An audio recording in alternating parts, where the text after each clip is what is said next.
तू तो मेरी माँ की पालनहार से। ताली के साथ मेरे हबीब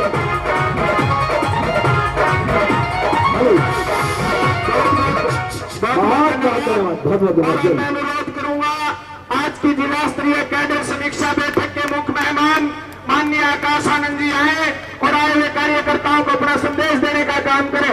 बहुजन समाज पार्टी जिंदाबाद जिंदाबाद जिंदाबाद। माननीय बहन कुमारी माता जिंदाबाद जिंदाबाद जिंदाबाद। माननीय आकाश आनंद जी आप आगे बढ़ो, हम आपके साथ हैं। माननीय आकाश आनंद जी आप आगे बढ़ो, हम आपके साथ हैं। युवा दिलों की धड़कन माननीय आकाश आनंद जी। जय भीम।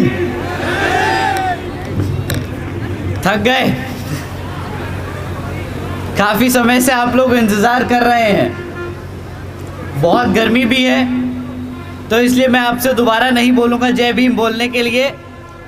पर आप जो इतनी देर से इतनी गर्मी में आप सब बैठे हैं, इससे मैं समझ गया कि आपने मन बना लिया है कि आने वाले लोकसभा आम चुनाव में और आने वाले विधानसभा चुनाव में आप हाथी को हरियाणा से दिल्ली भेजने का काम करने वाले हैं।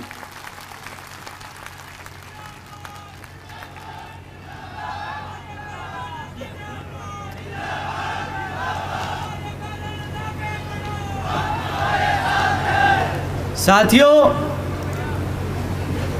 सबसे पहले मैं हमारे यहाँ आज सभी बड़े बुजुर्ग और हमारी माताएं बहनें जो इतनी बड़ी संख्या में इस समीक्षा की रिव्यू मीटिंग में शामिल हुए हैं, तो आप सभी के लिए एक बार जोरदार तालियां हो जाएं। और हमारे जवान साथी, युवा साथी जो इतनी बड़ी संख्या में हमारे बड़े बुजुर्गों का ध्यान रखते हुए और इस कैडर कैंप में शामिल होने के लिए दूर दूर से चलकर आए हैं, तो एक बार जोरदार ताली हमारे सभी युवा साथियों के लिए।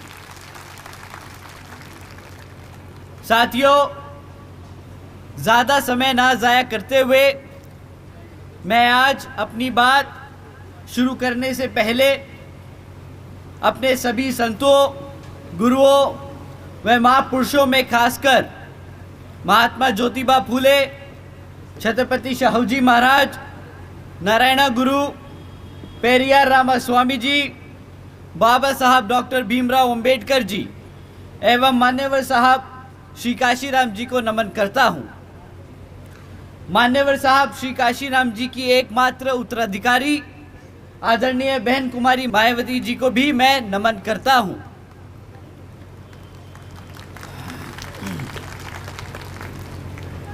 उत्तर प्रदेश की 4 बार मुख्यमंत्री, लोकसभा व राज्यसभा की कई बार सदस्य रही आदरणीय बहन कुमारी मायावती जी, जिन्होंने अपने सभी SC, ST, OBC एवं अल्पसंख्यक समाज के साथ साथ सर समाज में से गरीबों और कमज़ोरों के लिए अपना पूरा जीवन समर्पित किया है। मुझे गर्व है कि मुझे ऐसे महान नेता के नेतृत्व में काम करने का मौका मिल रहा है। आदरणीय बहन कुमारी मायावती जी का मैं हार्दिक अभिनंदन और आभार व्यक्त करता हूं। आज आप सबके बीच में आकर आप सभी का भी मैं तहे दिल से शुक्रिया अदा करता हूं और अपने आप को एक खुशनसीब व्यक्ति मानता हूं कि मेरे को आप जैसे साथी लोग मिले इस मूवमेंट और मिशन को आगे बढ़ाने के लिए। आप सभी का तहे दिल से धन्यवाद और शुक्रिया। आज हिसार और सिरसा जिले की सभी माताओं, बहनों, बड़े बुजुर्ग के साथ साथ यहाँ मौजूद सभी युवा साथियों का जो यहाँ की इस कमेटी समीक्षा कम BSP की कैडर मीटिंग में शामिल हुए, तो आप सभी का स्वागत। साथ ही साथ आज यहाँ मंच पे मौजूद हमारे सभी छोटे बड़े पदाधिकारी और सभी कार्यकर्ता गणों का मैं तहे दिल से स्वागत और धन्यवाद करता हूँ। साथियों, आज हमारे साथ मंच पर मौजूद Shri Anand Kumar ji, BSP national vice president, साथ साथ श्री रणधीर सिंह बेनीवाल जी, श्री कुलदीप बलियान जी, श्री राजवीर जी, श्री डॉक्टर प्रदीप जी, श्री लीलू राम आशा जी, श्री राम सिंह जी, डॉक्टर हरपाल सिंह जी और श्री रोहित गरवार जी, उनके साथ साथ कृष्ण जबलपुर से आप सभी का भी मैं तहे दिल से स्वागत और धन्यवाद करता हूं। साथियों, अब मुद्दों की बात पे आते हैं। साथियों, जैसे कि आपको मालूम है कि बसपा को बने 39 साल हो चुके हैं और इन 39 सालों में हमारी पार्टी के संस्थापक परम पूज्य मान्यवर साहब श्री काशीराम जी और एक छोटे से परिवार में जन्मी, दिल्ली की गलियों से निकलकर दिन रात एक कर अपना पूरा जीवन और अपना परिवार इस पार्टी व मिशन और मूवमेंट के लिए त्याग कर बहन जी ने हम दलितों और पिछड़े समाज को राजनीतिक की मुख्य धारा में लाने का काम किया। साथ ही साथ गरीबों और कमज़ोरों को इतना मान सम्मान दिया कि आज कोई भी राजनीतिक पार्टी हमारे इस वर्ग को नज़रअंदाज नहीं कर सकती।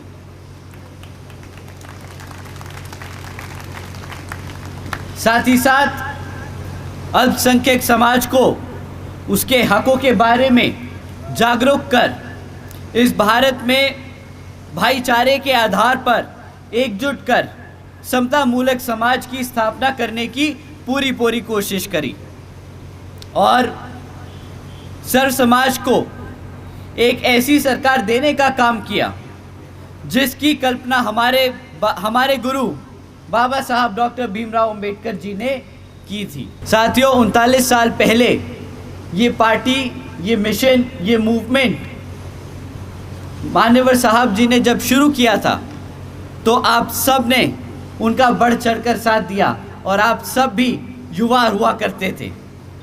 परंतु समय के साथ साथ जैसे जैसे मूवमेंट आगे बढ़ता गया, आप सबकी भी उम्र थोड़ी बढ़ती चली गई और इसी चीज़ को ध्यान में रखकर बहन जी ने आने वाली पीढ़ी, बोले तो अपने आने वाले भविष्य के लिए, इस मूवमेंट को जिंदा रखने के लिए एक महत्वपूर्ण निर्णय लिया कि हम सब, बहन जी ने ये मूवमेंट को आगे बढ़ाने के लिए निर्णय लिया कि आने वाली जो पीढ़ी है वो 50% हिस्सेदारी लेगी हमारे सभी कमेटी के हर स्तर पे।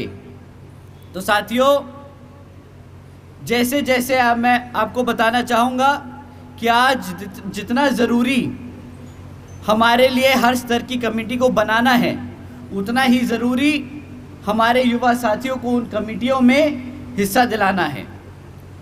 साथियों, समय आ गया है कि आप सब बहन जी की तरह ही अपने घर से, अपने परिवार से, अपनी पार्टी के इस मूवमेंट को नई ऊंचाइयों तक पहुंचाने के लिए अपने बच्चों को पार्टी में शामिल कर उनको आगे बढ़ाने का काम करेंगे।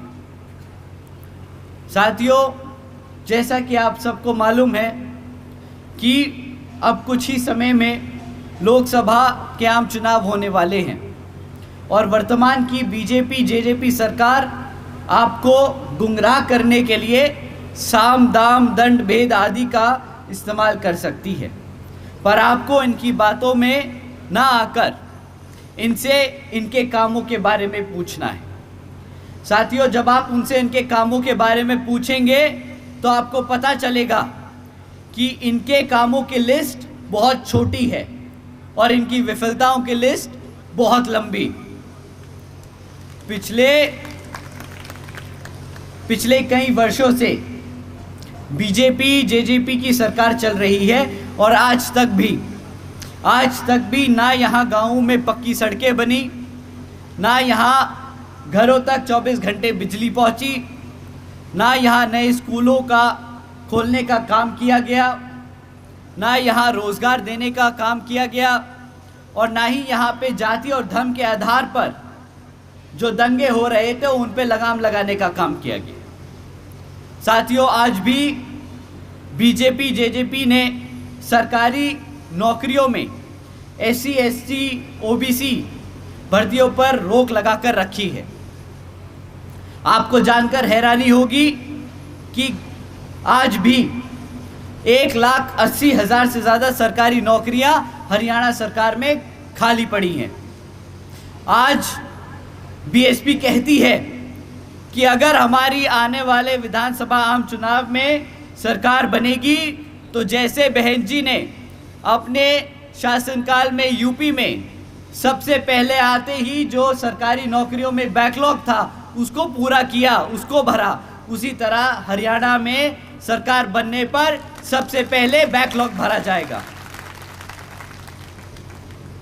साथियों, आज भी बीजेपी जेजेपी ने एजुकेशन पॉलिसी यहां पर लागू नहीं करी, और तो और इस सरकार ने अपने शासनकाल में 2,500 से ज़्यादा स्कूलों को बंद करने का काम किया।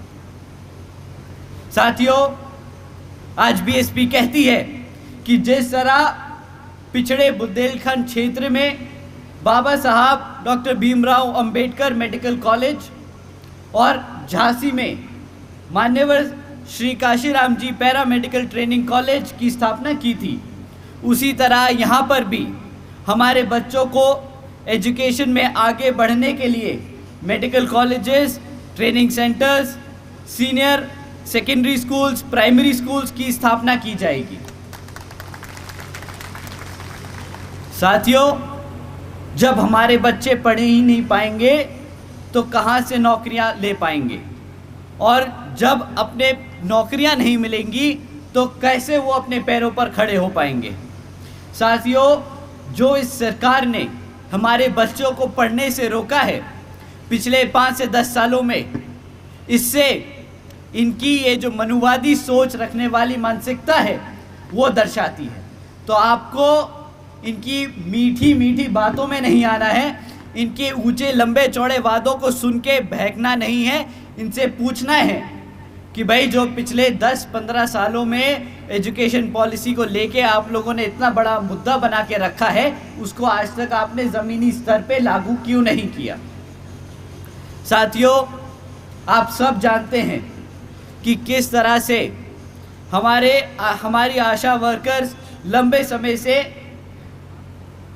अपने हकों के लिए धरने पे बैठी हैं, और इस सरकार ने कितने समय तक उनको नज़रअंदाज किया है। तो साथियों, आज बीएसपी कहती है कि हरियाणा में सरकार बनने पर हमारे आशा वर्करों की सबसे पहले सारी समस्याओं को हल किया जाएगा, उनका उचित समाधान किया जाएगा।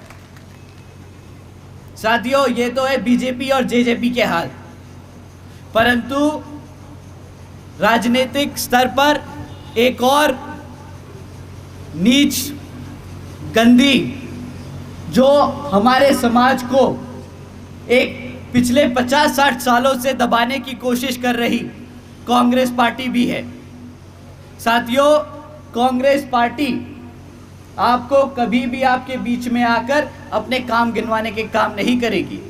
वो आपको आकर बीएसपी को गुमराह, हमारे बीएसपी के वर्करों को, समर्थकों को गुमराह करने के लिए हमेशा सिर्फ एक ही लाइन बोलेगी कि बीएसपी तो बीजेपी की बी टीम है। पर साथियों, जब जब कांग्रेस आपको ये बोले, आपके साथियों को ये बोले, आपको सीधा पलटकर बोलना है, भाई बीजेपी की टीम है या नहीं है, तुम बताओ तुमने क्या काम किया पिछले 50-60 सालों में हरियाणा में। जब आप उनसे ये सवाल पूछेंगे तो उनकी हालत खराब हो जाएगी, पसीने छूटने लगेंगे, क्योंकि उनके पास आपको बताने के लिए कुछ नहीं है। अगर उनके दिल में ज़रा सी भी इंसानियत बची होगी तो वो आपको सच्चे दिल से बताएंगे कि किस तरह उनकी सरकारों ने हमारे बाबा साहब को भारत रत्न देने से रोका। वो अगर उनके दिल में जरा सी भी इंसानियत होगी तो वो बताएंगे किस तरीके से उन्होंने मंडल कमीशन रिपोर्ट को लागू नहीं होने दिया। साथियों, ये कांग्रेस वही कांग्रेस है जिसने अपने सारे शासनकालों में हमारे समाज को, बहुजन समाज को, पिछड़े समाज को दबा के, रोक के उस पे सिर्फ राज करने का काम किया। साथियों, अब समय आ गया है कि आप भी हरियाणा में बीएसपी की सरकार बनाने के लिए मन बना ले, ठान ले। साथियों, ये इसलिए मैं कहता हूं क्योंकि जब हमारे लोग, बीएसपी के लोग, बहुजन समाज पार्टी और बहन जी की सरकार को याद करते हैं, यूपी की सरकार को याद करते हैं, तो वो उन्हें समय याद आता है जब बहन जी ने सावित्रीबाई फुले शिक्षा योजना लागू करी थी, जिसके तहत 7 लाख से ज़्यादा बच्चियों को 12वीं तक की शिक्षा प्राप्त करने हेतु 600 करोड़ से ज़्यादा की लागत हमारी बच्चियों पर खर्च कर हमारी बच्चियों को अपने पैरों पर खड़े करने के लिए बहन जी ने अपने समाज की बच्चियों के लिए खर्ची थी। उन्हें याद आता है वो समय जब बहन जी ने देश में पहली बार सरकारी कॉलेजेस के स्टूडेंट हॉस्टल्स में अन्य पिछड़े वर्गों के छात्रों के लिए 27% आरक्षण की व्यवस्था तय की थी। साथियों, साथ ही साथ बहन जी ने महामाया गरीब बालिका आशीर्वाद योजना के तहत 3,25,000 बच्चियों को 1-1 लाख रुपए देने का काम किया। साथियों, इस योजना के तहत बहन जी ने 3,250 करोड़ रुपए अपनी बच्ची को देने का काम किया।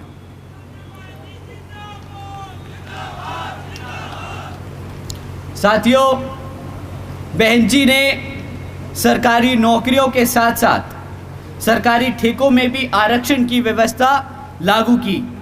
और साथियों, याद करते हैं वो समय कि किस तरह बहन जी ने सरकारी नौकरियों की भर्ती पर लगी रोक को हटाकर बहुजन समाज के साथ साथ सर्व समाज को, सभी ज़रूरतमंदों को, लोगों को नौकरी देने का काम किया था।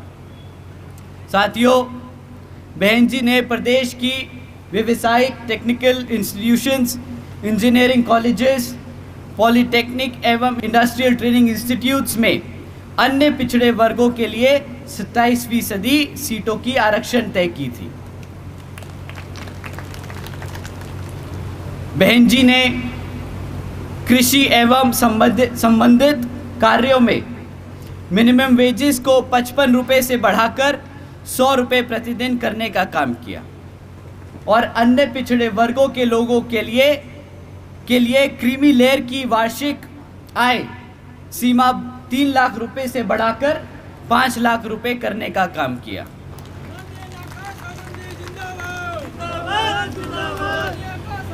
साथियों, साथ ही साथ बहन जी ने गन्ना खरीदे के दाम को भी दुगना कर दिया था और आदरणीय बहन जी ने अपने शासनकाल में 90,000 से ज़्यादा शिक्षकों को सरकारी नौकरी दी, 1 लाख से ज़्यादा सफाई कर्मचारियों को भर्ती किया, 2 लाख से अधिक जवानों को पुलिस फोर्स में भर्ती किया। साथियों, अगर मैं ऐसे आपको आंकड़े और आपको पॉलिसी डिसीजन बताने बैठूं तो शायद पूरी रात निकल जाएगी, पर हमें अब समय आ गया है कि हमें अपने बाबा साहब के दिखाए रास्तों पर चलकर, मान्यवर साहब के बताए तरीकों को इस्तेमाल कर और बहन जी के बेबाक अंदाज को अपने दिल और दिमाग से अपनाना होगा। तो साथियों, समय आ गया है कि अब हम सब एकजुट होकर हर समाज के हर एक व्यक्ति को बसपा से जोड़ने का काम करेंगे और बता देंगे कि हम आ रहे हैं हर एक उस चीज़ के लिए जो इस संविधान में हमारे लिए हमारे गुरु देकर गए हैं, बाबा साहब डॉक्टर भीमराव अंबेडकर जी। अंत में साथियों, एक बार दोबारा मैं अपने सभी माताओं, बहनों, बुज़ुर्गों और जवान युवा साथियों का तहे दिल से शुक्रिया अदा और धन्यवाद करता हूं। साथ ही साथ हमारे जवान जबाज BVF साथियों का भी तहे दिल से शुक्रिया अदा करता हूं। हमारे सभी बहुजन मीडिया के साथी लोगों का भी दिल से धन्यवाद करता हूं कि हमारे मैसेज को देश के कोने कोने तक पहुंचाने का आप जो मेहनत से काम कर रहे हैं, आप सभी का तहे दिल से धन्यवाद। हमारे सभी साथी जो हमारे साथियों का, हमारे कैडर के, हमारे सभी लोगों का मनोरंजन कर रहे थे, आप सभी का भी तहे दिल से शुक्रिया अदा। आप सब ने इतनी मेहनत से इस मीटिंग को सफल किया, आप सभी का धन्यवाद। जय भीम, जय भारत, जय बहन जी।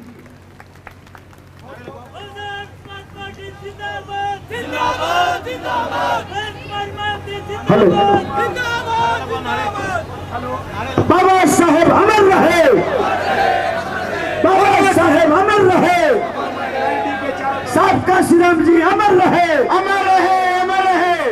बहुजन समाज पार्टी जिंदाबाद, जिंदाबाद, जिंदाबाद। बहुजन समाज पार्टी जिंदाबाद, जिंदाबाद। हम तुम्हारे साथ हैं बहना, बहना संघर्ष करो। हम तुम्हारे साथ हैं बहना, बहना संघर्ष करो। हो सर्व समाज है साथ तुम्हारे, सारा देश अब तुमको पुकारे। एक मत से है सबका ये कहना, बहना संघर्ष करो। एक मत से है सबका ये कहना, बहना संघर्ष करो। हम तुम्हारे साथ हैं बहना, बहना संघर्ष करो।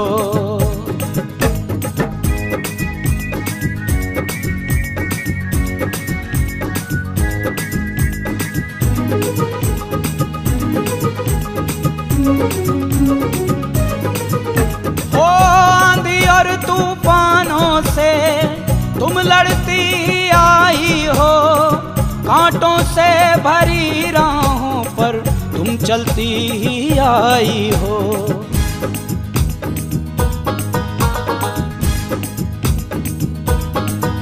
ओ आंधी और तूफानों से तुम लड़ती आई हो, कांटों से भरी राहों पर तुम चलती ही आई हो। तुम्हें नेतृत्व देश का करना है, बहना संघर्ष करो। हम तुम्हारे साथ हैं बहना, बहना संघर्ष करो। एक मत से है सबका ये कहना, बहना संघर्ष करो।